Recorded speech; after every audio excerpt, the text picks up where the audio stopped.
Eh, Subhanallah. Ana wasiatkan sebuah wasiat kepada diri ana sendiri terlebih dahulu. Yang ini wasiat bisa dibagi 3. Yang pertamanya itu rentetannya 4. Dan ana mohon maaf sebelumnya bahasa yang akan ana lakukan, ana keluarkan ini akan agak sedikit ngegas. Karena kebiasaan ana ketika mengingatkan diri sendiri memang bahasanya ngegas. Yaitu apa? Ana selalu katakan kepada diri ana setiap hari, istiqomah itu omong kosong tanpa ittiba. Ittiba itu omong kosong tanpa ilmu. Ilmu itu omong kosong tanpa murojaah.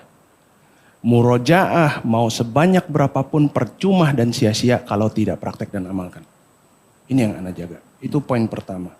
Poin kedua, ana mendapatkan sebuah nasihat dari Ustadz Firanda Hafizahullah yang insya Allah ana akan ingat terus nasihat ini hingga wafat. Amin.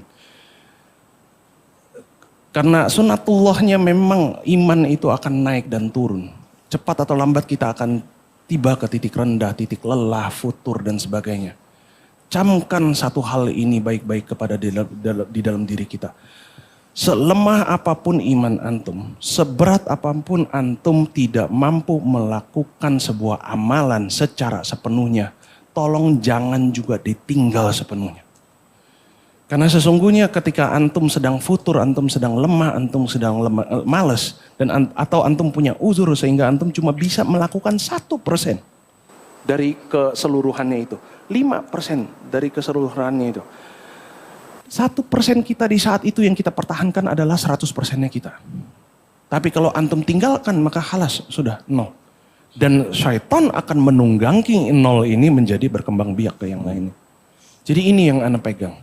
Terakhir adalah apa? Ana merenungkan pada akhirnya hakikat iman itu sebenarnya apa sih? Gitu Ustaz. Dan yang ana wasiatkan kepada diri ini, iman ini percuma kalau tidak disertai sikap. Ada sikap keberpihakan yang harus kita tunjukkan.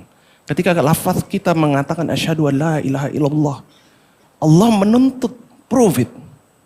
Buktikan itu. Sikap kita benar nggak sejalur dengan lisan kita. Contoh begini, katakanlah kalau misalnya sekarang teknologi kita semaju ini 20 tahun dari sekarang. Ini misal ya. 20 tahun dari sekarang ada teknologi yang bisa menghilangkan semua najas dan mudarat dari khinzir. Bisa disterilkan nih babi ini.